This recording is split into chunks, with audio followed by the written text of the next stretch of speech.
Good morning all. I hope you're all doing good and in best of your health. I could see an overwhelming response for today's webinar. Thank you each and everyone from us. My name is Sanjay Ban. I head the manufacturing vertical at ITP Media Group. It gives me immense pleasure to welcome you all for today's Manufacturing Today, Awaiting the Transformation webinar series.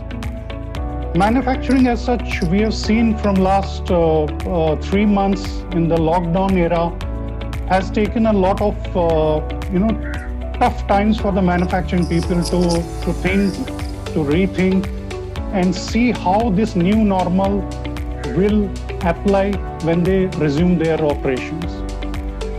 There are many pertinent questions which will be asked by today to the eminent panelists, and we will be trying to give as much as feedback to our audience for the session today.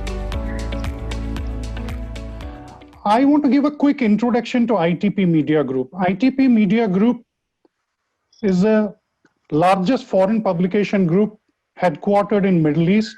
We have been publishing over 100 weekly and monthly titles for the B2B and B2C community. In India, we have 7 titles for the B2B community, and Manufacturing Today being our leading industry magazine. Manufacturing Today is a monthly magazine, and it drives the readership for the driving force of the manufacturing in India. Manufacturing Today has its digital edition as well as its social media channels, where we put up the live details about the interviews, about the case studies, about the product launches. Manufacturing Today also engages people to participate in our Manufacturing Today Conference and Awards, which is yearly scheduled at September, in the month of September. To begin the session, I would just like to take few do's and don'ts of this webinar. I'm sure you all are aware on this, but as a practice, I would like to take it. In case there is any communication error or any audio video drop, I would request please use the chat window on your respective screens, put up your query, and we will try as soon as to resolve the issue. I'm sure looking at today's discussion points and the eminent panelists, you will have a lot of questions to be thrown to us. Do use the question tab, Q&A tab in your chat window. And please do post your questions. We'll try to take as many as questions for today's session. There will be also a poll in between the session. We will try to get your feedback, so do cast your poll. Now, coming further to the session, let me just introduce today's eminent panelists. I'll take this in the alphabetical order, starting with Mr. Ganeshan Mani. Mr. Ganesh Mani is the Director, Production, Hyundai Motor India Limited. Mr. Ganesh Mani is a mechanical engineer by qualification and also holds an MBA degree with double gold medal in operation management from Management Development Institute, Gurgaon. He has a rich experience, which is 30 plus years in multiple functions in the automobile industry.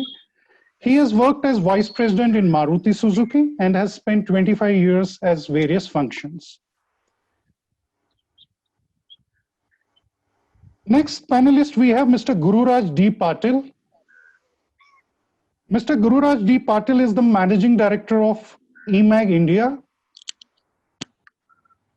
He is a senior management professional with 22 years of experience in brand, integrating, leveraging business with innovative and inspired leadership. He builds a sustainable revenue models around auto and non-auto customers through process integration, process optimization, and reducing manufacturing costs. Fondly among his friends, he is called as GDP. Next, we have Mr. Indradev Babu, the Managing Director of UCAM India and the current President of IMTMA. Mr. Babu is a mechanical engineer, have worked at Bharat Electronics for 8 years. He has been awarded a commendation letter contributing in setting up a picture tube plant by the Ministry of Defense.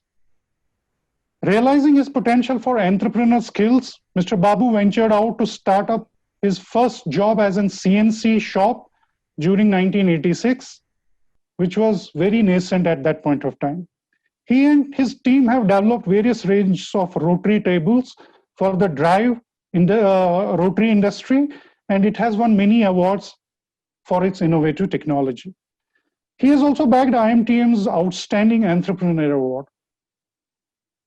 Next panelist, we have Mr. Jay Shah, Managing Director of Tungloy India IMC, a production engineer from Mumbai's KJ Somaiya College of Engineering. His knowledge of the machine tool industry has led him to grow for his company from 8 crores to 200 crores in just 8 years' time. Tungloy is a part of IMC Group, which is owned by Mr. Warren Buffett's Berkshire Hathaway. He can do finding a lot of solutions based on his drive and hard work to his team and keep accomplishing and conquering new milestones. Next, we have panelist Mr. Rajiv Gandhi, Senior Executive Director of Production and member of the Executive Board of Maruti Suzuki India Limited. He leads a workforce of 30,000 plus distributed in 2 various locations. As a lean management specialist, Mr. Gandhi conceptualized Maruti production system and played an important role in establishing the total quality management culture. He spearheaded the Challenge 50 program in production, which helped improve the productivity and quality parameters of the plant by more than 50% within 3 years. A mechanical engineer from IIT Kanpur, he started his career with Maruti Suzuki in 1984 and went on hold several positions in supply chain, production planning, plant maintenance, engine manufacturing, and vehicle manufacturing. Next panelist, we have Mr. Ravi Raghavan. He is the MD of Bharat Ford Werner, BFW, and the Vice President of IMTMA. Mr. Ravi has 30 years of operational and strategic experience in engineering and manufacturing. He enjoys mentoring youngsters and also serves as the co-chairman of CII Manufacturing Digital Excellence Subcommittee of CII Southern Circle, as well as the CII National Committee on Capital Goods and Engineering. He is the Vice President of IMTMA and chairs IMTM's Aerodroc Group. Next, we have Mr. Surendra M. Vaidya, who is the Executive Vice President and Business Head of Godrej Aerospace. Mr. Vaidya holds a BTech Metallurgy from IIT Powai. He set up his business in aerospace for Godrej and Boyce Manufacturing and is a trusted supplier of critical components and assemblies to aerospace primes like Boeing, Airbus, Safran, Eaton, Moog, GE, and Rafael. Next, last not but the least, we have Mr. Rajesh Nath, the Managing Director of VDMA India, and who is also our moderator for this session. Rajesh has more than 29 years of experience working in various industries in Germany and India. He has been accorded the Cross of the Order Merit, highest civilian order from the German president for promoting Indo-German engineering sector. He also has a bachelor's degree in mechanical with distinction. He has a business management degree from IIM Joka. Now let me just quickly hand it over the session to Mr. Rajesh Nath to open up the question and answer round. Over to you, Rajesh. Thank you, Sanjay. Thank you for the introduction, and good morning, esteemed panelists and all the participants who have joined this webinar in such large numbers. I would like to thank Manufacturing Today for taking up the initiative to this panel discussion on such a pertinent and relevant topic, awaiting the transformation. 3 months ago, who knew a mysterious virus could send almost the entire world under some form of lockdown and affect billions of lives and businesses? The COVID pandemic is being compared to a black swan effect. These are extremely rare and highly improbable. However, they share 2 strong characteristics. One, they are unpredictable, and second, they have a massive impact. In moment of crisis, it is useful to sometimes visit the wisdom of the past. Some 2,300 years ago, Chanakya wrote this insightful nugget, which strangely enough is relevant to our present dilemma. He said, the root of wealth is economic activity. It brings material distress. Fruitful activity, both current prosperity and growth are in danger of destruction. In the present context, friends, the message is clear.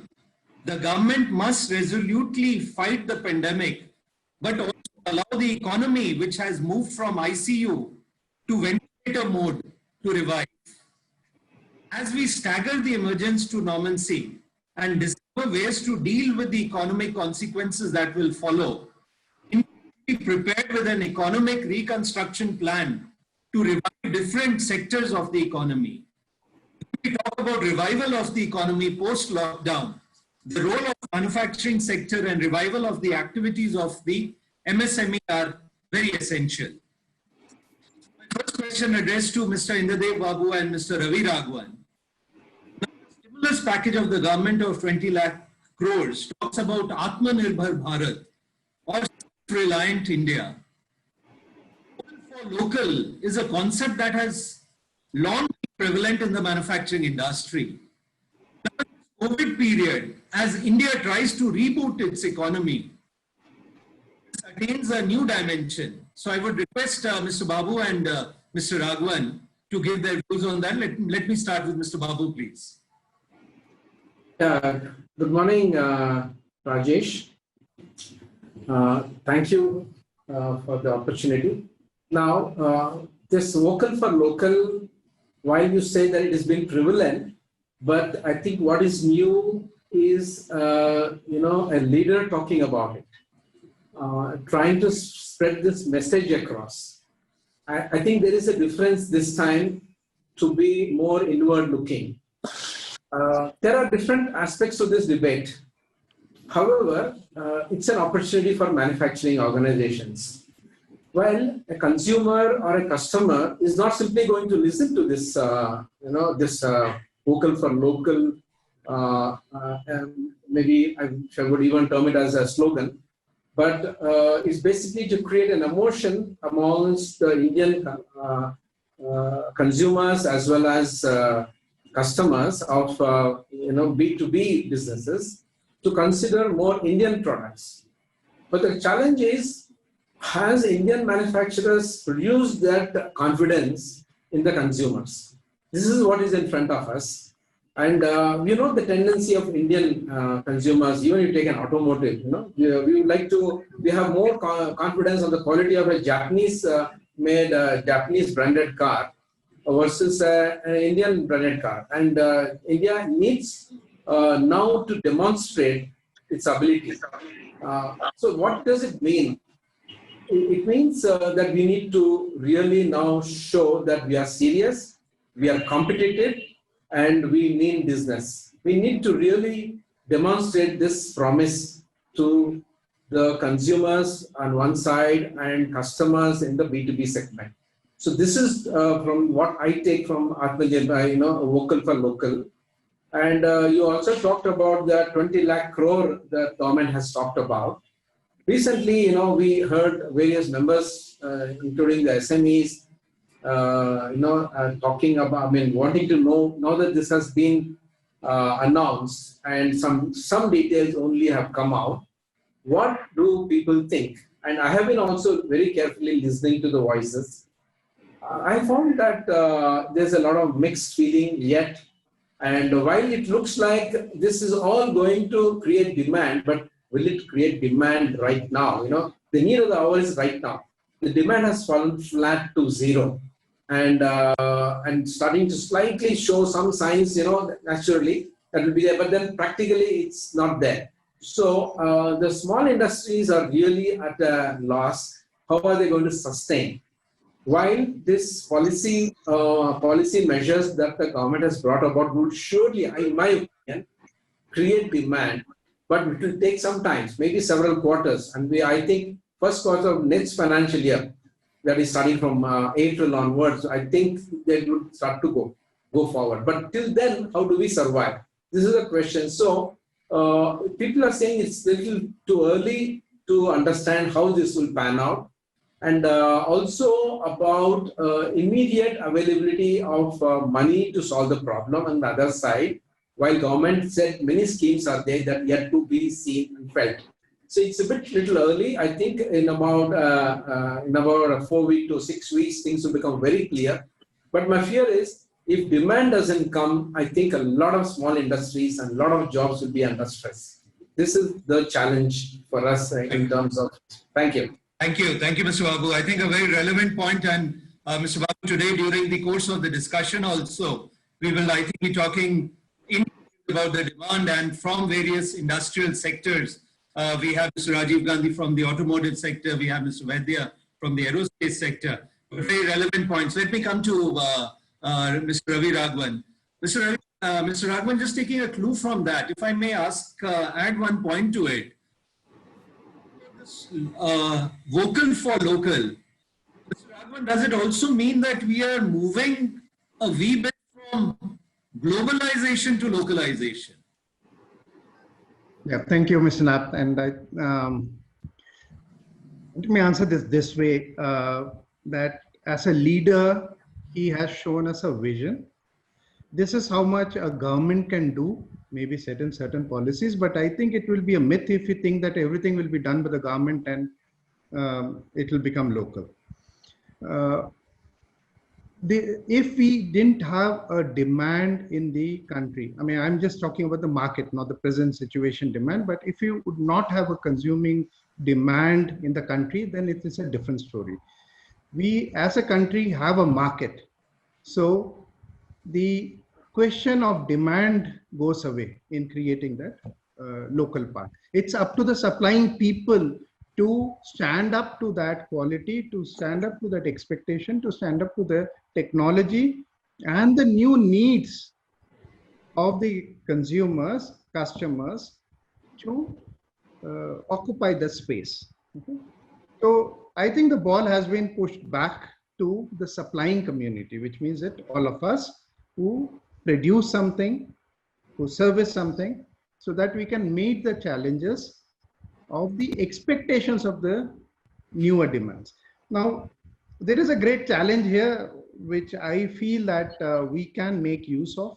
Instead of just taking an example of the past, can we create a difference in the products and the services that we deliver to meet the future needs of the customer? And that way, it may be an easier path than to copy. And instead of doing a import substitute, can we create something that can replace that import, not as a, just copying the same thing. This will need a lot of technology infusion into whatever we are doing. That's one thing that we are trying to do, so that we don't only create a replacement of import by import substitution, but create a different solution for our customers so that they find a value product and can replace the imported product with our product.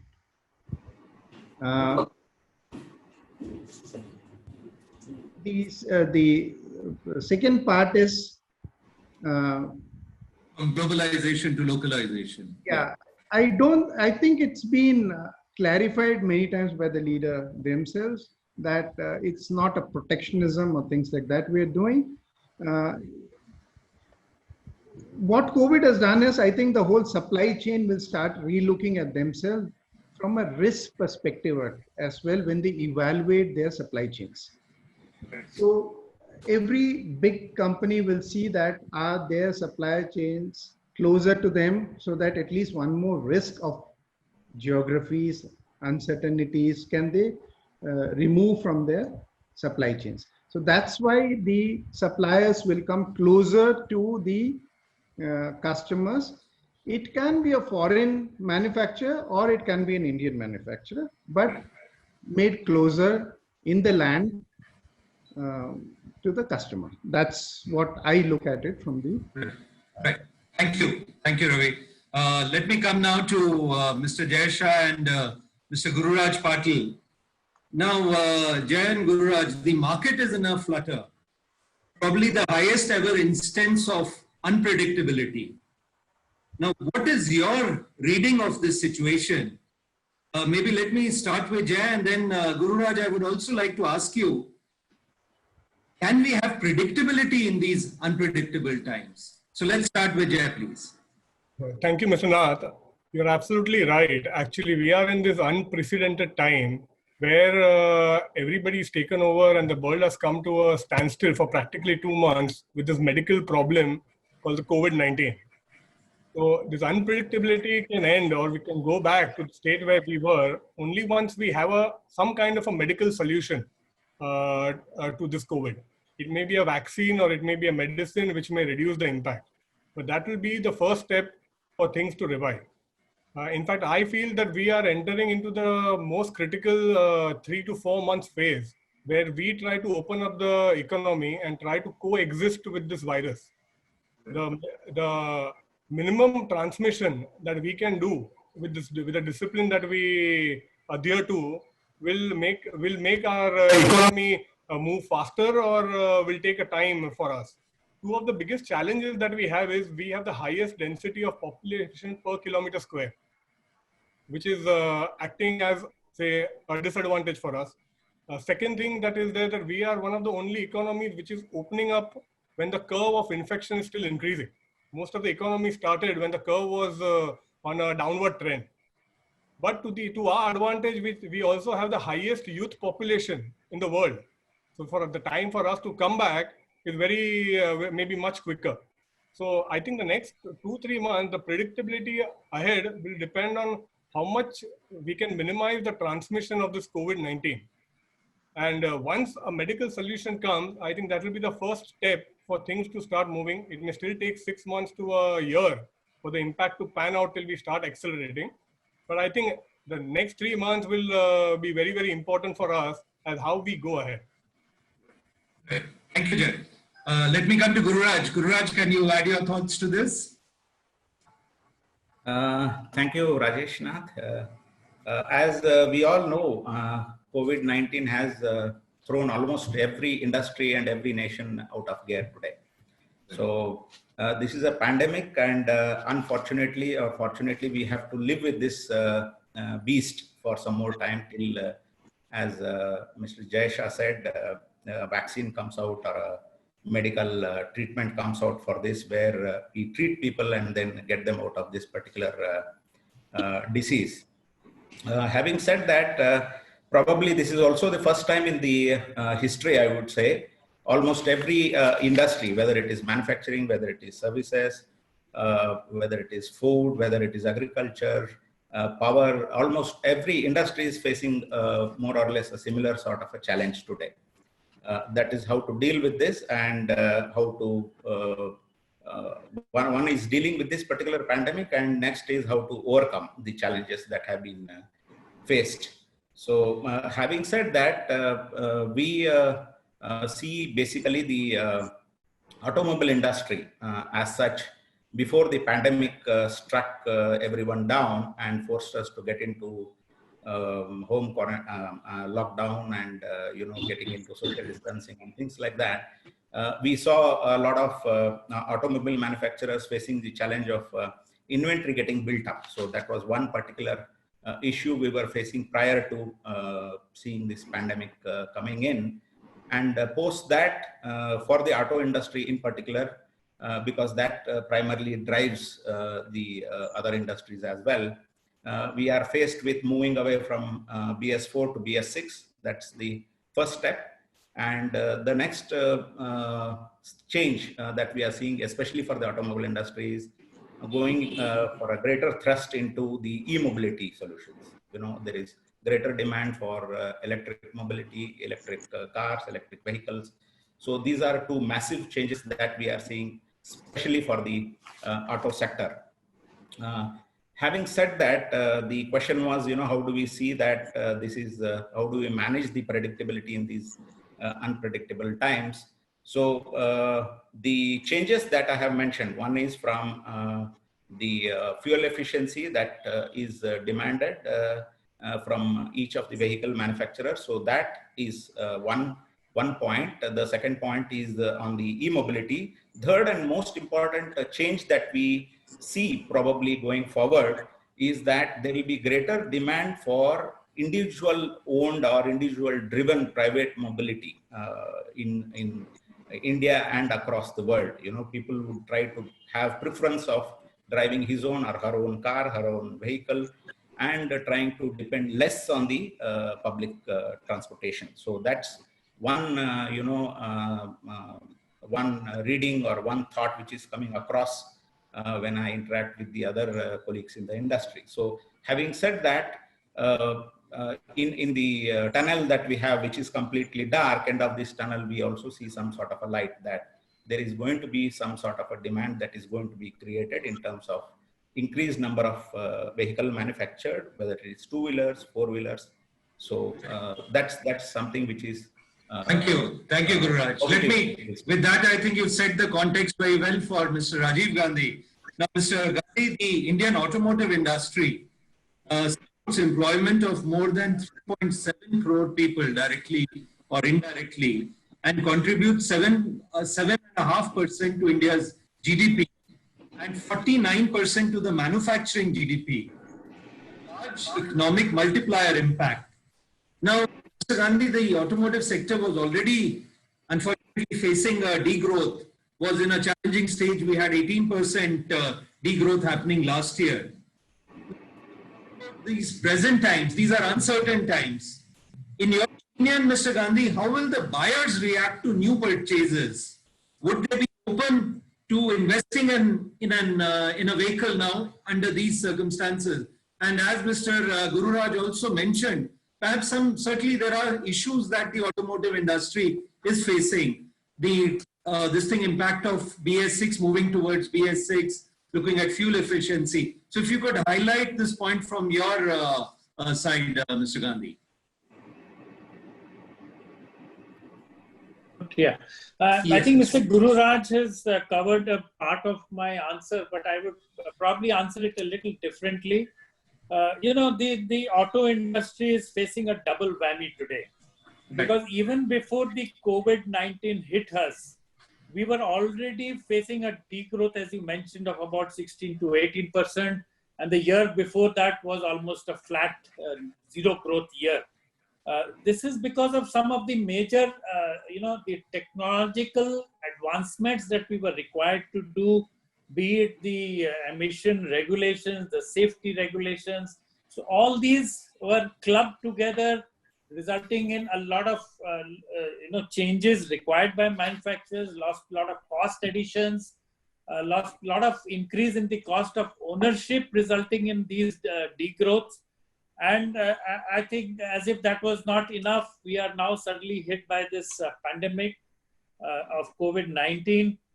So I think we are quite concerned now, as it is. As I said, it's a double whammy for our industry.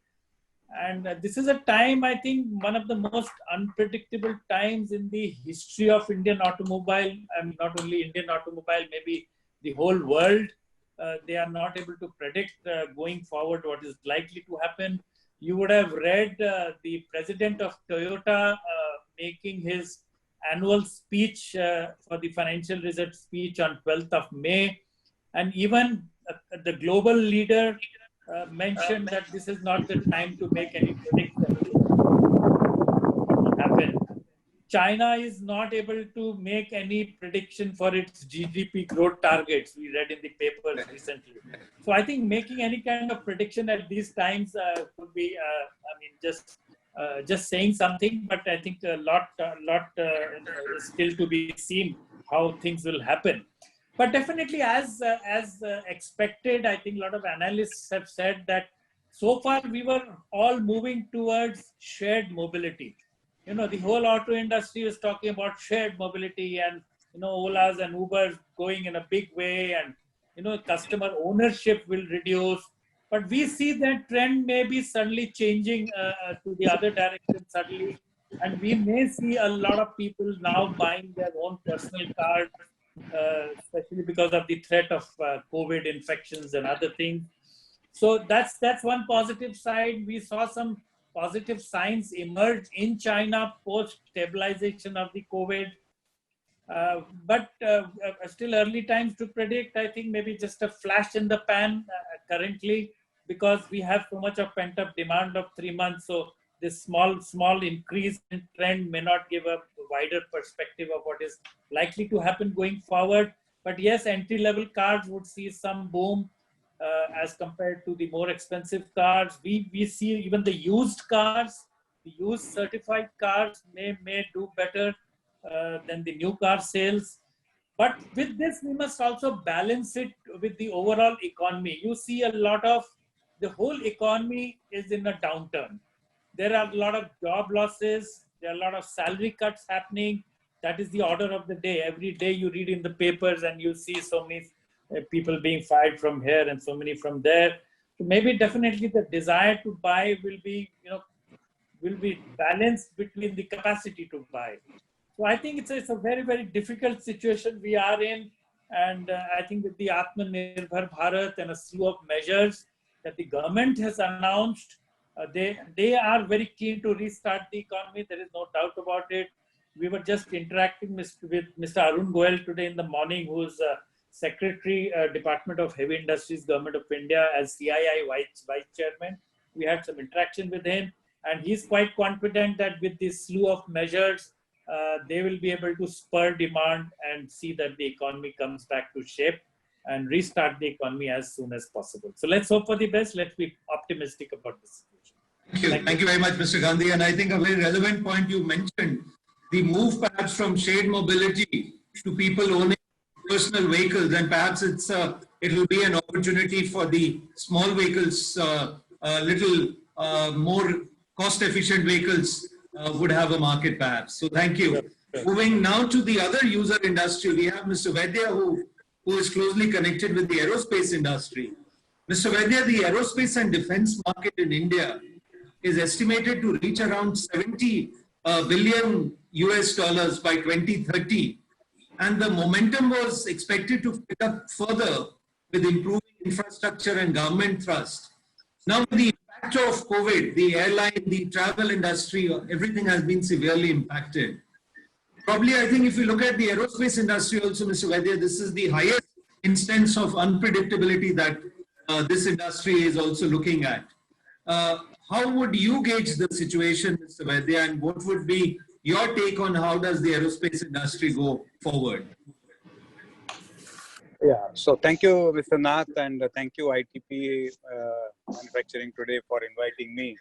Good afternoon to all of you, and it's really a situation not that good for all of us sitting here, but I think the challenge what we are able to solve using this new techniques of meeting each other and talking each other through these apps and various means of communicating is really important. And I will just take you back that all this is possible today. We are able to speak to each other without having any difficulty. Probably some of us are using 4G, some of us are using Wi-Fi, and others are using other connectivity. And all that comes from the aerospace, which is providing you this technology. So just imagine, had ISRO was not established in 1960s, and then they would not have done such a great work to make more than 250 transponders available for us. I think we are all spread over right from north of India to south of India to west to east, and connectivity is fantastic. I apologize for myself. I'm not able to put on the video because I have a personal difficulty in my own instrument. It's nothing to do with the satellite. So be assured that our satellites are very good. Now that's part apart. I think let me bring back the topic of discussion. So just I will take you before the COVID. I think we are talking today in this particular situation. Government of India had a huge ambitious plan for both ISRO and DRDO, two of the front-running research and development organizations for India. And among the two, considering the kind of privacy or the kind of liberty or the autonomy which was given to ISRO, ISRO has been quite successful. Even though ISRO is successful and we have many missions, not only for our own GPS and for our own communication channels and a lot of special satellites providing to our defense services. And in the difficult time when Russia and Americas and Europe's are cutting off our signals, now our defense forces have continuous signals which are coming to them. But still our share in the global market is not even 6%. Even though we have number of satellites, we have launched in one particular launch vehicle PSLV 104 satellites, but still the value wise, if you really take it, the market share, if you really take it, we are only just 6%. So there is a huge potential for us to grow. Our vehicles are turning out to be more reliable as compared to any other countries, but we have a lot of issues in productionizing them in larger quantities. And post-COVID, or just recently, this 30 lakh thousand package which has been announced by Government of India, there is a lot of thrust which has been given on aerospace, and the combination of the three armed forces has made mandatory that first preference will be given always to a product which is manufactured in India. Now, among the products which are manufactured for defense services, I think we have two major categories which contributes a huge portion, almost 60 to 80% of the budget in aerospace goes to missiles, bombs, that is the smart bombs, and the other one is the fighter jets or the helicopters.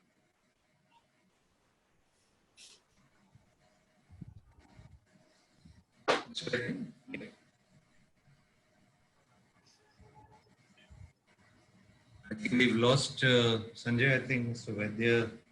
Yeah, I think there was some network issue. Okay. Probably we will get him back on. We'll get back. Okay. Yeah, we can Fine. get.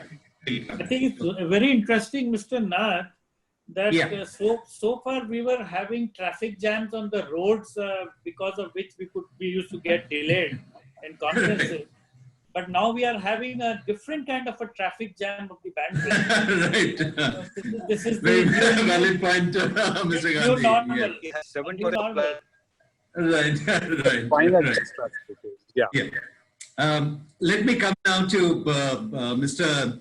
Raghavan and Mr. Babu. Now, challenging times are excellent opportunity to question certain accepted ways of doing things. As Winston Churchill said, never let a good crisis go to waste. The government has in fact pushed through some crucial reforms, which because of varied reasons and perhaps some political compulsions were earlier not possible. For example, government has announced that there will be no global tenders for government procurements up to 200 crores. Also a lot of reforms in the defense sector. So coming now, perhaps first let me start with Mr. Raghavan. Coming specifically to the machine tool industry. Mr. Raghavan, how do you see the benefits arising out of these reforms that have been announced in defense sector? And I'll request later on Mr. Babu to speak on the opportunities arising for the machine tool industry out of this government reform now of procurement under 200 crores without global tendering. We'll start with Mr. Ravi Raghavan, please.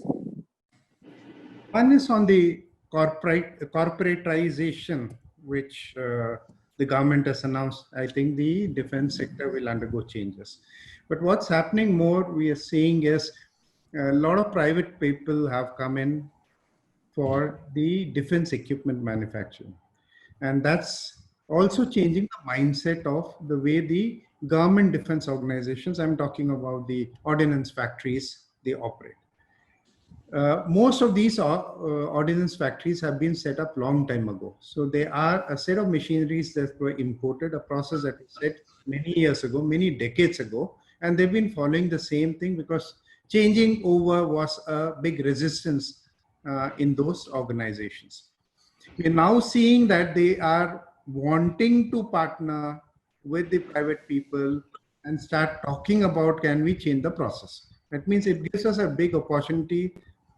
We are looking at, actually we are doing some projects with the defense people where they are talking about a whole solution, not that give me the machine, I will not tell you the process, I will not tell you what I do, give me this, prove this and go away.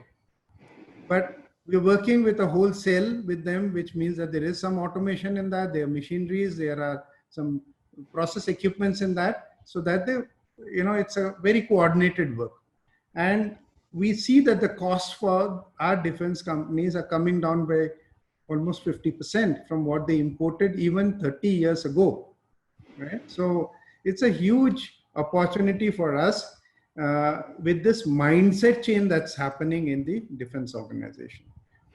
If you take this to railways and all, I think there is a big opportunity that's coming up. They are talking about Industry 4.0. Some of the ordnance factories have implemented. Hello? I think Mr. Vaidya is back, I think, maybe. Yeah. Yes, Ravi, please continue. Yeah. So we are seeing some of these defense organizations talking about automation. Like we have done a line of in an ordnance factory where it is manless. I mean, it looks something like a private organization which talks about all these things. They connected their machines and seeing it as an output that we see in many of the good automobile companies. So this is a great opportunity that the mindset change has given for us to work with them. So I'm seeing a great future ahead. Thank you. And I think a very important point, Ravi, that you've highlighted is the mindset change. I think the openness with which the government or the organizations are going ahead, I think there is a substantial change in their attitude from earlier to present. Let me also come to Mr. Babu now for his views. Yeah. Mr. Rajesh, you talked about, the government's 200 crores global procurement to be completely Indian. Okay. Right. Now, we need to really look at the fine print. While this is really good, we need to see what exactly are these, they have termed it global tenders. So when they have open tenders, limited tenders, what really happens, we need to really understand. But really hoping that there is this level of protection for Indian companies to participate. So this really opens up a lot. Now, what I want to say is typically the imported machine tools is in the region of a little more than 50%, 50-55%. Traditionally, over the last few years, we need to see during this COVID really what happens. Now, if you look at what really gets imported and what is manufactured in the country, you will see that the volume machines, which are the 2-axis lathes, 3-axis machining centers, and a little more now of these India, more complex machines are produced in the country. But the high-tech, high-value machines, big machines, very high-valued machines have been traditionally imported, and also I can say that the government would protect it to be imported in a way by the tender and conditions and not allowing Indian players to get even started off. Okay. Now with this, if this opportunity comes up, then Indian companies can stretch out and participate. It is not that the Indian companies don't have the technology. No, there needs to be a pull. There should be an opportunity. Nobody is going to spend on R&D and technology if you are not going to have business or opportunity. So this is one thing that would happen if that really that level of initial support is given for us to take off, which also will mean that we will start to export these high-tech, high-value machines. I think that we'll start to see. But you mentioned about don't waste a crisis. Yes. Yeah, that is something that I can tell you that all leaders of industries are really thinking out of the box. What can they do? I think they have two challenges. One, how do we sustain? How do we keep our employees and members of the organization engaged and not letting them go? Okay, so because with great difficulty we put talent together, organizations together, and nobody wants to leave them. I think it's also very hard. But when it comes to when a push comes to shove, you may have to lose people.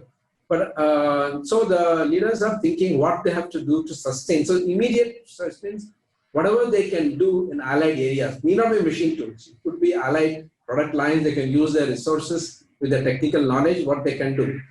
But going forward, I think this is a fantastic opportunity. I think in the future, because this gives the leaders an opportunity to change the culture of the entire team. So this is the time when every member of the organization is listening. You have very good alignment. and you have an opportunity to bring in a new culture and go to the market and also to become competitive. We hear about China, and Chinese products to be replaced by Indian, but unless we are, take this opportunity right now, I think that's not going to happen. But I can tell you that, it's like coming out of the, going through the fire and coming out of it. We will shine bright through this when we come out of this COVID. Thank you. Thank you for the positive outlook, Mr. Babu, and I hope the industry carries forward this positive outlook. Now, let me come to the automotive industry, Mr. Gandhi. Now, Wuhan is one of China's so-called motor cities, Mr. Gandhi. Now, India's auto industry is highly dependent on Chinese parts.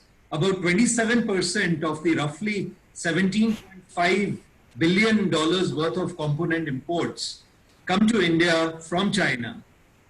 Now, due to COVID, disruption has become the order of the day.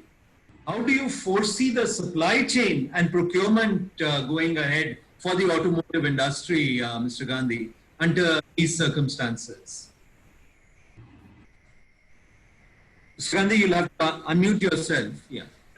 I think this COVID situation was an eye-opener for us, for the industry, for the whole automotive industry. It was a real eye-opener because I think it was a real realization of how interdependent and interconnected and vulnerable we are in our whole supply chain management. I mean, when we went into details, maybe at the tier 1 levels, we are not so dependent on imports. But when we go into tier 2 and tier 3 levels, we see a lot of dependence on not only China, even Germany and France and Italy, and all countries across the globe. So in a sense, we were connected to China and so many other countries for various small inner components of our main assemblies. So I think that was a deep realization, and I think going forward, it may not immediately be possible to quickly, localize these parts. And some of you have said that we need quality also. We need economies of scale for some of these projects to come up. For example, we have taken up very strongly with the government on electronic parts. Small electronic parts, they require huge volume, huge economies of scales to make it viable to localize. Now, unless and until we get some proper support from the government, it may not be possible immediately. And I think the Atmanirbhar Bharat schemes that they have launched, Mr. Goyal, as I was interacting with Mr. Goyal, as I told you just in the morning today, the Secretary Heavy Industries, he also says that this is a situation where the industry, the government and the academia, everyone has to work together to see that we come out of this situation as a more self-reliant country than what we were before. And I think going forward, digitalization, localization would really be the key. But then, of course, we need to work together. That's one of the most important. I think one of the most important learnings of this situation is that if we are interdependent, so much interdependent and interconnected, we can only come out of these adversities only if we work together as one team. So I think that's my take, and I think going forward, we have to rely a lot on this, kind of support from each other. So what you are implying, Mr. Gandhi, is also there would be more opportunities coming ahead for local suppliers, for the domestic suppliers, because of these supply chain disruptions. Definitely, a lot. Thank you. A lot of opportunity. And that in turn would also give more scope for the machine tool manufacturers also, Mr. Gandhi. Definitely. Right. Thank you, Mr. Gandhi. Now coming to the aerospace industry and taking a clue from what Mr. Gandhi mentioned. Mr. Vaidya, thank you, you're back with us. Now, Mr. Vaidya, there was news yesterday that Boeing is going to increase its sourcing in India from about $250 million to around $1 billion. Now, the aerospace industry also requires precision parts and components. Make in India or Atmanirbhar Bharat, indigenization of the defense manufacturing has been stressed upon. Now, how much of this do you expect to happen, Mr. Vaidya? And how would this happen ultimately, Mr. Vaidya? Yeah, so I think we have to see this in two aspects. One is that if you see immediately a short term, there will Right. be a shortage of funds. I mean, whether it is the Atmanirbhar India, what government of India has done and announced, and they want to do it. But today, I think most of our money, whatever we are able to get it, as there is no GST coming up, manufacturing is not happening. A lot of other funds are also squeezed, so and they will be diverting everything for the healthcare. But barring this initial period of maybe getting extended to 3 months, 6 months, 8 months, I don't know when exactly all this episode is going to get over. But I think the government is very clear. They want to really convert this ratio of 70% import to 70% indigenous and even going to more. And the beauty of this is in the previous times also governments were announcing this, but they were not really able to implement. But this time they have started tracking that, and the tracking is very aggressive from Niti Aayog to various departmental secretaries, even to the chairman of DRDO and various labs. And we clearly see the kind of thrust and the push the entire the supply chain system is being asked for. For the first time, they are created a huge fund called as a Technology Development Fund, and a lot of SMEs are encouraged to get involved into indigenizing what we are importing it today. I mean, take example of HL, who does about 20,000 crores of a business every year, but of that 50% is imported, and rest everything is manufactured or assembled here. So that 50%, that is 10,000 crores, is available through this TDF for a small medium industry, and government is ready to spend 90%. Only 10% of the money is expected to be spent by the SMEs and about 25% to be spent by the large houses like us. So this is a fantastic move to indigenize and really get hold on the designs. So that is the first aspect. ISRO, as I said in the previous question, that it is already autonomous and they have lots of projects coming up. So there is a huge path. They are also talking of privatizing one of the launch vehicles called PSLV, and a consortium of 3-4 industries, including Godrej, is being planned to take the entire responsibility from ISRO to the industry. So that means ISRO will do only launching. Rest everything will be passed on to the industry. Now coming to the civil aviation, as I said, it will definitely have an impact as far as the calendar year 2020 is concerned. But this is something what we have seen after 9/11 or many other incidences when the civil aviation has got affected and hit. But it has always bounced back. And I clearly see that the socio-political, socio-economic conditions which are happening in the world, and the news what you read yesterday from the Boeing, I think we are getting similar inputs from Airbus, we are getting similar inputs from GE and Rolls-Royce and Safran and Pratt & Whitney and all the leading primes. And everybody is looking for an alternative supply chain from China. They have decided to have a China exit. Nobody will probably put it in the same words as I said, that they have decided to exit, but we know when we talk to them, they are just trying to find out. Now, the question is, which country can really replace China? China does today more than 90% of the component manufacturing for civil aviation happens in China. More than 40% of subsystems are built in China. So see the volume of the work what China is doing. Now, replacing China is not going to be that easy. Smaller countries like Vietnam and Cambodia and Taiwan and Korea and Japan will not be able to take that kind of a load. And who's then the next best advantageous situation, who has a large population, who has a large infrastructure, and people know what is aerospace, and that is India. But our difficulty is that we are very bureaucratic. We are not having those kind of reforms which are required. And in the recent, this one government announced that they will be looking for land reforms, they will be looking for labor reforms, which have been very awaited by all those primes to really consider India as one of the trusted partners in the global civil aviation. And on the other side, industry has to take a little more lead. When we talk and when we compare ourselves with China, I mean, take example of Godrej. Godrej has invested more than 200 crores in last 3 years or 4 years in civil aviation alone. But as compared to any other Chinese who has invested more than 20,000 crores 200 crores is not a significant investment at all. So we should also learn that when government is going to open up and give all those reforms, we should be also really bold enough, risk averse we should not be. And in addition to making India self-reliant for their own domestic defense, I think we should really concentrate, focus on the world export.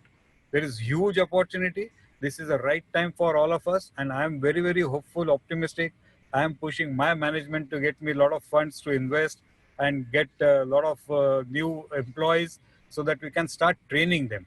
So one is that we have to take a bold stance and really say that, yes, I'm not going to invest just in hundreds of crores, but I will be really concentrating on larger numbers. And second important thing is to recruit and train, because this is a very, very specialized field. I'm sure that auto industry will also appreciate that if we want to be at the global level of manufacturing and with the global quality norms and with the global kind of a pricing, then we have no other choice but to have really a large vocational training institutes which are going to really develop the required skills. So this one is that when government is going to do their job, in private industry, we should really think of larger investments, recruitment and training. Thank you. Thank you. Thank you, Mr. Vaidya. Very relevant points and I think very well formulated also. Regarding I wanted us to share a study done by Nomura found that out of 56 companies that relocated production from China between April 2018 and August 2019, only 3 came to India. 2 went to Indonesia, 8 went to Thailand, 11 went to Taiwan, and 26 went to Vietnam. So if we really have to attract companies to come to India, I think we would need to do much more from our side to really get the companies to come to India. Let me now come to Mr. Patil and Mr. Shah. I think one of the important aspects what Mr. Gandhi as well as Mr. Vaidya mentioned is that there is going to be opportunities. There is going to be a lot of demand. There are going to be opportunities. Now, technology innovation also plays a key role in any industry. It is also essential that the manufacturers regularly upgrade their product range and come out with new models. Can you highlight what are the endeavors from your side happening in this? And I also wanted to add one more question to this is that with the COVID factor coming into play, would some of the investments that is happening in R&D, would those get postponed or would you go ahead with new product launches as well as the investment in R&D? Let me start with Mr. Patil first on this and then I'll come to Jay. Yeah. Mr. Patil, can you hear us? Yeah. Yeah. As I said, we are a company, we started manufacturing just the machine tools in 1867, and from a standalone machine tool company, we have now come to be, we are now known as a technology company globally. So, which means to say, we are, upgrading our models. We are coming out with more and more innovative offering to the manufacturers, be it European market, be it India, be it Asian market or Americas. So we have been constantly investing on R&D. We are constantly investing on the innovation, and thus, if you see at our website, we have 6 technology companies today and 2 production companies, and we have presence in more than 22 countries globally.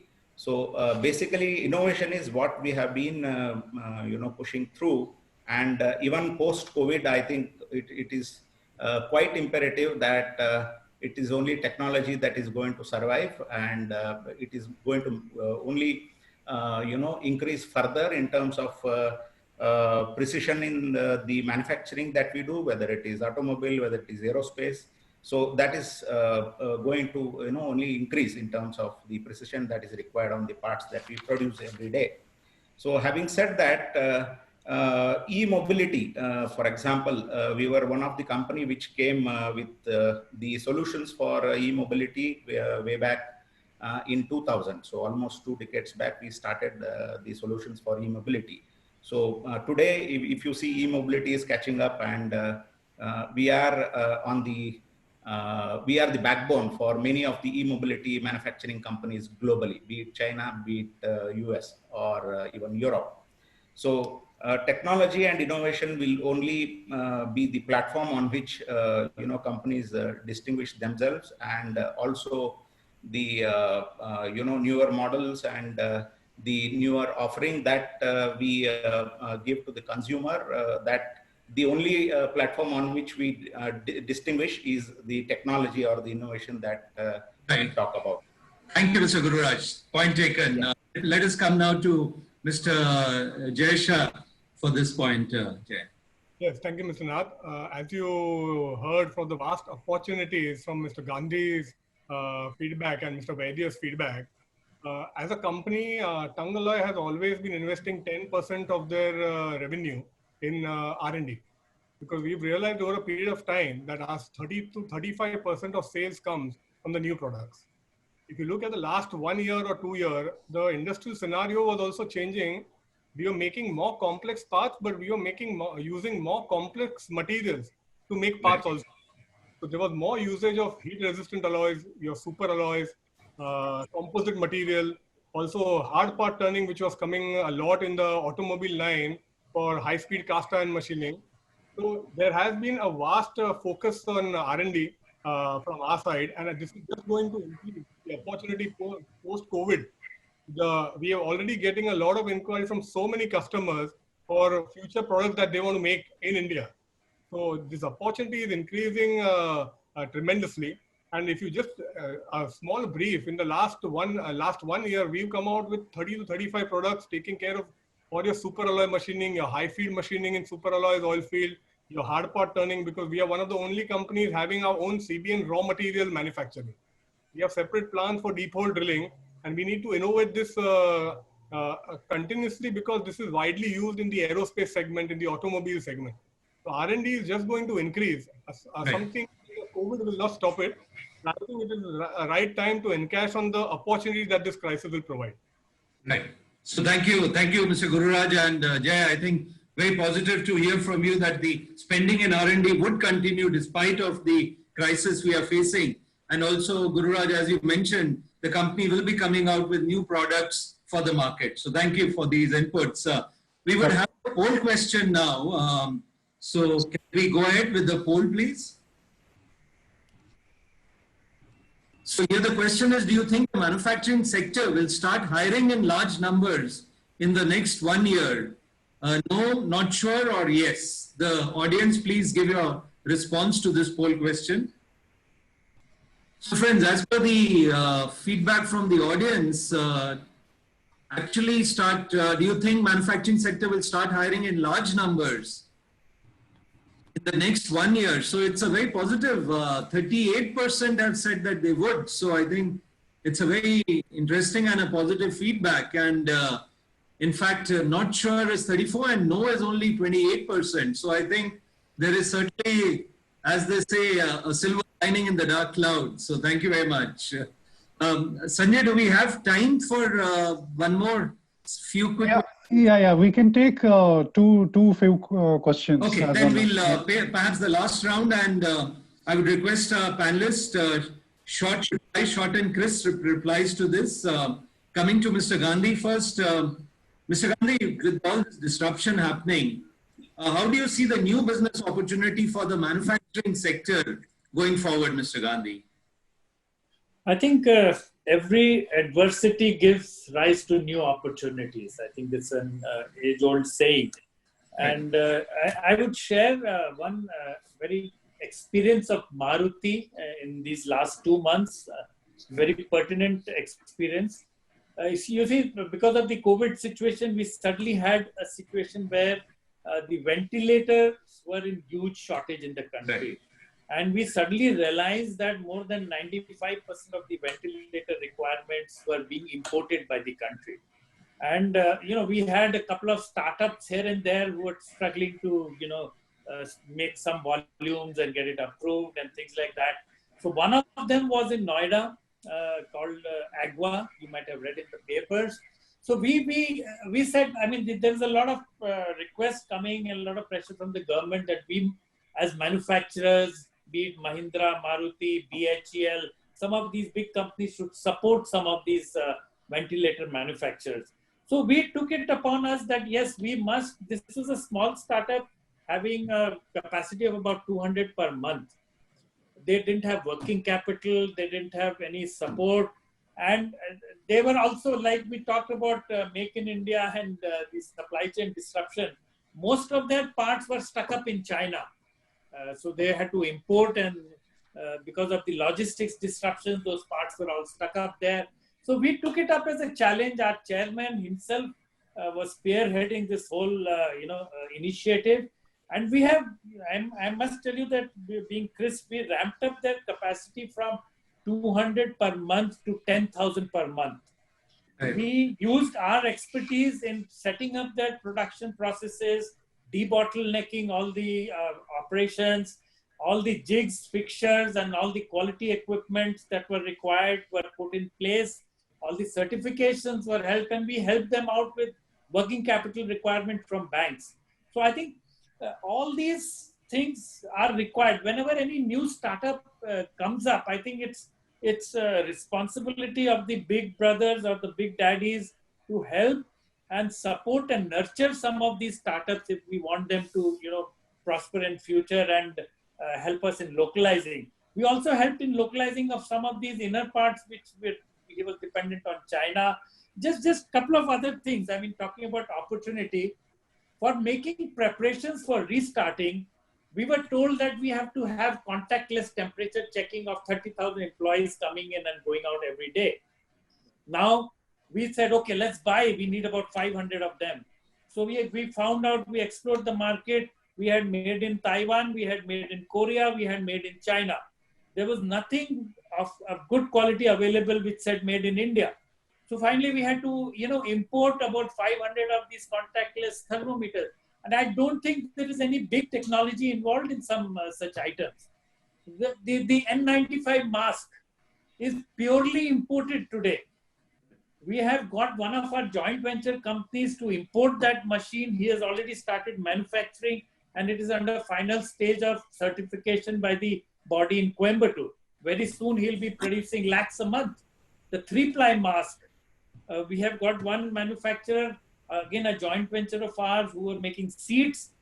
We supported them. They are making 1 lakh a day. We've already made 20 lakhs and given to the government, various governments.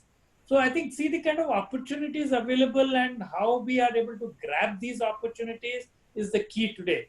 And times are changing, requirements are changing. You will have new requirements coming up. You just need to be watchful and grab for these opportunities. I think that's very important. I think very interesting example you highlighted, Mr. Gandhi, and I think is the same is the case with the personal protection PPE kits also. In fact, India was importing, and now we are manufacturing something like 2 lakh kits. So I think that is an opportunity. The situation has given the possibility of a new opportunity coming in. Thank you for this feedback, Mr. Gandhi. Coming to Vaidya, Mr. Vaidya, now if you look at the scenario for the next 6 to 12 months, would you be investing in machines and cutting tools for machining of complex parts? As we are talking, the market will give an opportunity. So are you looking at these investments, Mr. Vaidya? Yeah, surely. I mean, as I said earlier also that we are preparing our white paper and making our management aware of what are all the opportunities which are going to come. And what we are now planning is really a mass production scale. I mean, aerospace was never thought an aerospace industry, and that's why I think aircraft is a crafting industry and it was not a manufacturing industry. But now our challenge is how to convert that crafting industry to a manufacturing industry and more like auto industry. So we will be definitely investing into it. Just since Mr. Gandhi spoke about the ventilator, I just wanted to give that example. There was an opportunity for us also to work with the DRDO, and if we can really work together as a cohesive force with public-private partnership, what has been PPP, we have been talking for a long time. But in just last 45 days, we established a very specialized proportional solenoid valve, which is used in these ventilators. And today we have delivered more than thousands of such valves to Bharat Electronics, who has integrated them. And we have totally stopped their dependency on importing it from China or from US. So I will give more thrust. This is the right time for us to really think on public-private partnership. There is a lot of good design capabilities which are there with government organizations, including Department of Science and Technology. And there is quite a good amount of good manufacturing technology available in the private industry. I think combination of these two will really turn around India into a global supply chain, and we will have products of our own rather than we making product for somebody else. Thank you. Thank you. Thank you, Mr. Vaidya. And a very important point you touched upon is the public-private partnership. And going ahead with that, Mr. Shah, do you feel that now for the machine tool sector, which are going to be the demand areas? We heard about the demand coming from the automotive industry. We heard from the aerospace. Beyond that, are you thinking of certain other new sectors which may come out due to the COVID impact, Mr. Shah? Mr. Nath, if you see in this time of crisis, we already see some of the sectors which are doing very well. For example, the tractor industry is doing very well because of a good monsoon in the past 2 years, and people are investing in tractors. So we see a big boom, even at the current scenario in this. Big boom is a big demand is already seen in the tablet manufacturing machine industry. A lot of these pharmaceutical companies are investing and making a lot of machines. The third one is the tool and die shop is also a big consumption right now, because people making die and molds for the FMCG, for the bottle industry and for the plastic molds is already showing a big proposition right now. The mobile tower manufacturing. So already in COVID, there are some segments which are already already have this opportunity. Plus, after listening to Mr. Gandhi and Mr. Vaidya, there are ventilators being made, the medical components are being made, and a lot of people are coming up to us with projects for future components. So overall, it's a matter of time till we come out of this. But all the segments will slowly pick up, and there'll be vast opportunity for everyone present. And it's up to us how we can take this opportunity. Thank you, Mr. Shah. I think that it's good to hear that there are going to be several various sectors opportunities that will be available for the machine tool industry. Mr. Babu, when we talk also about these opportunities, there is also expectation of certain cost effectiveness in manufacturing. And what do you feel now with all these thrusts coming in, Mr. Babu? Do you feel Industry 4.0? Where do you see the potential of Industry 4.0 in this whole picture, Mr. Babu? Yeah. No, the analogy is something like it's more expensive to increase to quality manufacture means more costs. Okay. So I think that it's a misnomer to think that introducing Industry 4.0 will increase the cost. In our country, I think we have still not made consumers or customers realize the benefit of Industry 4.0. We need to really propagate this and reach how it's going to be. They need to see the color of the benefit. So once that is said, we are able to deliver. I think that is the time. This is the situation. We need to do that. And in this Industry 4.0, there is one aspect which is a bit of a challenge, which is the analytics part of it. Industries are learning more about artificial intelligence, machine learning, and all, and these are going to be part of manufacturing. But doesn't mean that the products are going to become expensive. It means, finally, maybe the incremental cost increase is there, but the customer, when he sells his product, he has to see the benefit. He needs to see more profit by employing Industry 4.0. So as such, today, the only way forward is being competitive in our respect. So Indian companies want to compete in the international market. We need to get competitive in all aspects, including our attitude. So we need to demonstrate our attitude to customer that we are positive, we are competitive, and we are ready to, replace China, for example. So that is, so Industry 4.0 is going to be here to stay, and this is the opportunity actually customers and consumers should demand for Industry 4.0 in the equipments they are going to invest in. Thank you. And Mr. Babu, I think I can add to your views that certain aspects of Industry 4.0, like condition monitoring, remote monitoring, in fact, those investments that can be done, or those are applications that can be done with low investments, but with a huge, I think, benefit, because that will avoid breakdown of machines. So thank you for the valid point, Mr. Babu. Coming to Mr. Patil now. Gururaj, we are hearing a lot about the new normal. The term new normal is being spoken about in a large way. According to you, Gururaj, what is going to be this new normal for the manufacturing industry? As it came out in the earlier discussions, that new normal, especially for the manufacturing industry, would be to have our machines, have our processes connected, which is primarily the intention behind Industry 4.0. And also something which is coming very, very clearly now is the Internet of Things, IoT. IoT is also driving the manufacturing industry. Smart manufacturing is here to stay. Yes. And the misnomer that Industry 4.0 actually increases the cost of manufacturing is not true. Because in a way, if you are Industry 4.0 compliant, or if you are IoT compliant, you would be actually optimizing on your manufacturing costs. You are, in fact, reducing your non-conformities. You are, suppose we also have an example wherein recently we have done the experimentation of the Industry 4.0 and IoT between two lines which a customer was running in two parts of the nation. So when we analyze the manufacturing data, when we analyze the entire process data, we could actually optimize on so many aspects. And this actually improved the operational equipment efficiency of the machine tool.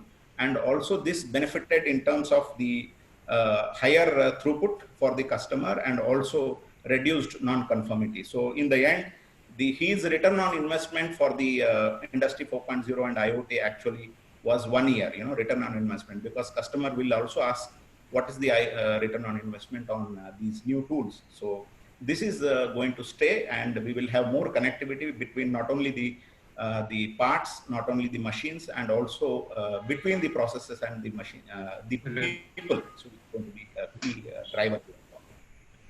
So I think the human-machine interaction that would become stronger with the with Industry 4.0 coming into place. Thank you, Mr. Patil.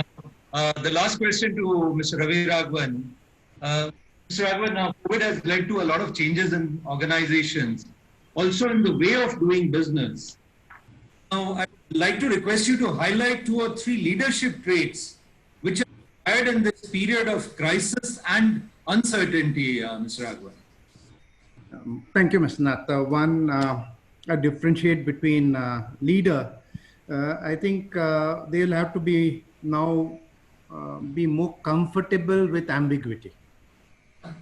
Ambiguity was in a VUCA, we read and heard so much about it, but I think it's going to be there. If we start being comfortable and start enjoying it, I think we'll find better solutions for our daily work. The digitization is something that will stay, which will grow. All of us will have to be, be learning the new skills, etc. So what I'm wanting to practice and push our people to practice is unlearn, learn, and relearn. I mean, that's the only mantra now. And that may be a new attitude that we will look at when we even build our teams, right? That's going to be the key differentiator between a good and understanding. I think these are the 3 major things I would suggest. If I can take us half a minute for the opportunity thing that you were talking earlier with Mr. Gandhi and Mr. Vaidya. They were talking about the ventilators. We took the path of the mass. by next week, we will build a capacity of making 2 machines per week. And in 5 months, we are looking at being one of the largest global players of making mass-making machines, both the 3-ply and the N95 one. Oh, congratulations. That is really, yes. I mean, next week we'll be sort of delivering and testing our capability of making 2 machines a week. So that's another great opportunity that has come all our way. Using all the skills that we had is the automation, the precision components. So we use the same things that we do in our bigger projects and put it into use. And we learned something very new in handling cloth. We knew only how to handle metal. And cloth was not so easy. It's a different thing. Everything has its own specialty. So that's another great opportunity that we're planning to make use. Right. Thank you. Thank you, Mr. Raghavan. I think this is, in fact, if I were to sum up the discussion, friends, I think for an audience, this is very important. We see such entrepreneurship in the Indian companies. And here we had a lot of relevant examples of entrepreneurship, the optimism that is still with the Indian companies. And I think this is what will help to take us forward. Let me just conclude with a quote from a German physicist, George Lichtenberg, which I feel is very apt when we talk about the transformation. He said, I cannot say whether things will get better if we change. I'll repeat that. I cannot say whether things will get better if we change. What I can say is they must change if they are to get better. I think with that, I would like to thank all our panelists. I think it was a very frank and open discussion. We got some very valuable inputs from our panelists also, how the industry will go ahead. I think one of the biggest concern is the demand factor. And from today's panel discussion, I think we had a lot of positive feedback coming from the automotive industry, from the aerospace industry, how we are going to go ahead. And I think now I would leave it to Jayashree for the question, also for the poll. Jayashree, whenever you're ready, either we can have the poll now and then the questions, or the questions first and the poll later on. Thank you very much. Thank you so much, Mr. Nath. Can we have the poll, the second question?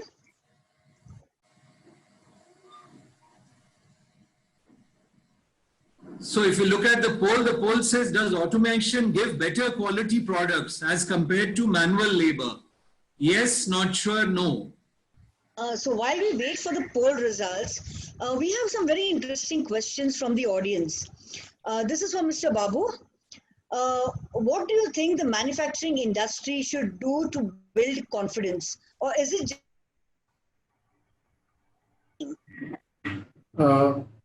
Jayashree, can you please repeat, because I lost you in between.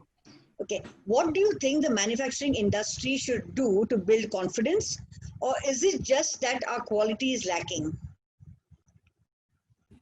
Yeah, thank you.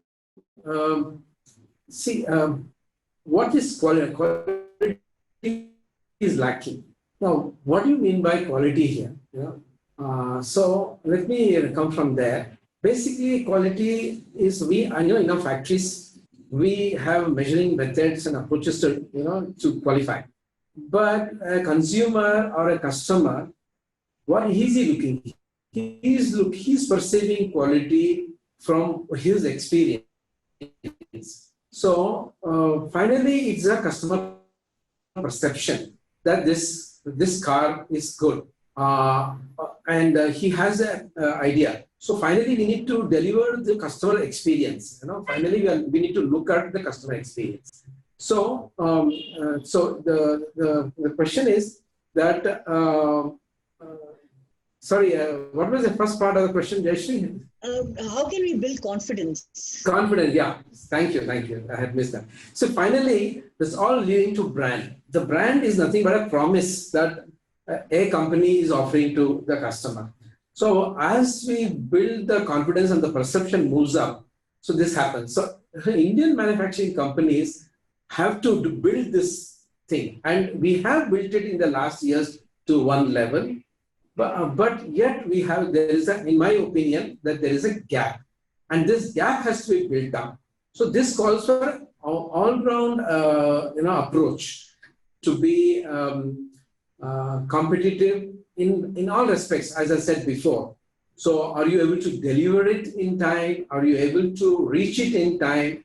Are you able to service it in time? Are you able to make it, are you dependable to the customer?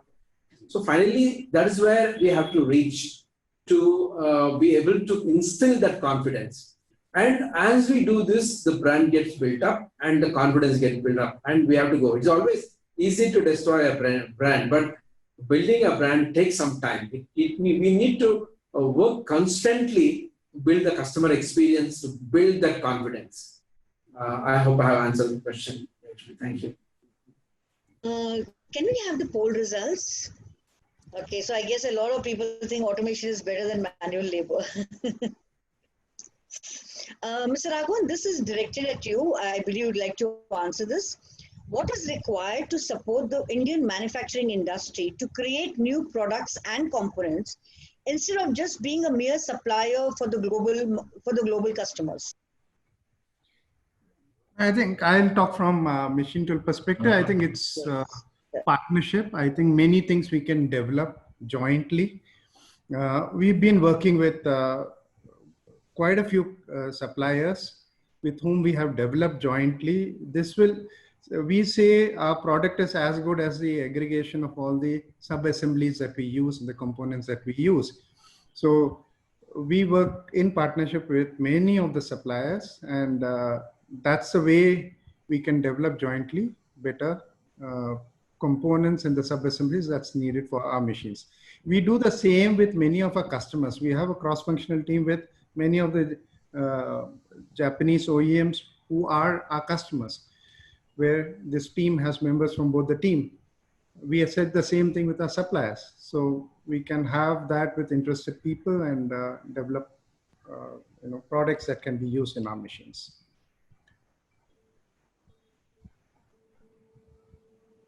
Jayashree, you're mute. Sorry. Mr. Shah, this is directed at you. Is the industry not putting focus on quality and pricing and very narrowly focused on domestic requirements? Jayashree, I'm sorry, I could not hear the question. Is the industry not focused? Is the industry narrowly focused, only on supply or to the domestic market? Are we looking mainly at the domestic market, or are we looking? So this is the exact reverse of the question that was asked Mr. Raghavan. So are we looking more? Should we look at more exports and increase our business footprint, or look at only domestic? Thank you for the question. I think it cannot be an answer in any one way, whether we need to look only at the domestic or looking at only at the export. For us, we ourselves have one of the biggest domestic consumptions. So it has to be a combination of looking at both the domestic demand and the export demand. And regarding the second time about something about quality, can you please repeat that? The question is that are we looking only at quality and pricing instead of also looking at exports? No. We are not only looking at quality and pricing. You have the biggest and the best global companies coming to India. So it's a complete mix of quality, pricing, and as Mr. Babu also said, it's a perception of the brand that you give and the experience that you deliver. Now you have components right from Boeing being manufactured, so which requires the best possible quality, and pricing is not a criteria out there. So it's a mix of both that is required. You cannot go only one way, of course, but the domestic demand is one of the biggest, which is a big focus for everyone. Thank you. These are some of the relevant questions. Most of them are quite similar. Mr. Nath, would you like to wind up?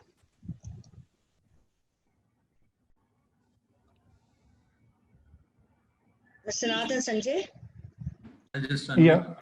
Thank you. Thank you, Jayashree. And I think most of the points have been covered up very aptly by our panelists.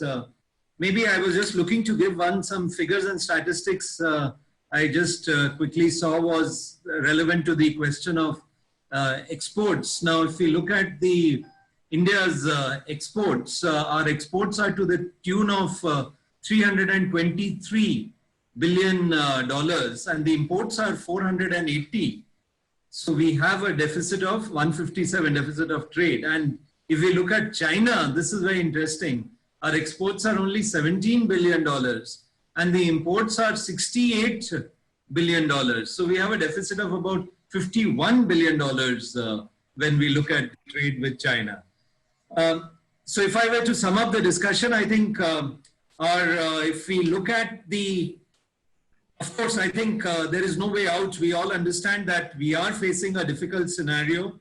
We are in this VUCA world, as Mr. Ram and Mr. Babu also mentioned so clearly about it, a world of uncertainty.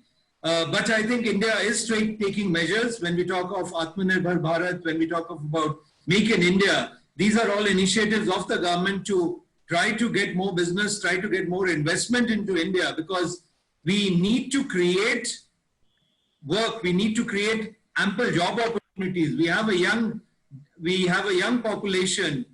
We talk about the demographic advantage, but the young population also needs to be employed. And for that, enough job opportunities have to be created. And job opportunities can only be created when we have the industry flourishing, when the industry is back on track, the industry is rebooted, and the economy is rebooted. If we look at various predictions from the various agencies, in fact, all are talking about degrowth happening in India. We are talking of a negative GDP from somewhere ranging to 3% to 5%. So all this will certainly make the financial year 20 to 21 no doubt difficult for the industry. But as we look at the stimulus package and as we look at the feedback coming from our participants today, maybe in long term and the midterm, so 21 onwards, maybe India would start rebooting. And in fact, there are predictions that we are looking also at 22-23 of growth of somewhere in the range of 6 to 7%, which augurs well for the industry, for the development of the industry. And certainly manufacturing industry will have changes coming into place. The whole, I think we are going to see changes coming in, more automation perhaps coming in, Industry 4.0 getting a bigger thrust, more focus on localization, more looking at vendors, as Mr. Gandhi also mentioned, looking at local vendors, perhaps to mitigate the risk of disruptions happening in the future. Whether the pandemic will totally disappear in the next 5 to 6 months, we can't say. It will all depend on the vaccines coming out, whether we have in the next 6 to 8 months. But I think we have to live with COVID. There is no way out other than that. And I would like to end with a statement that we have to move from fear to faith now.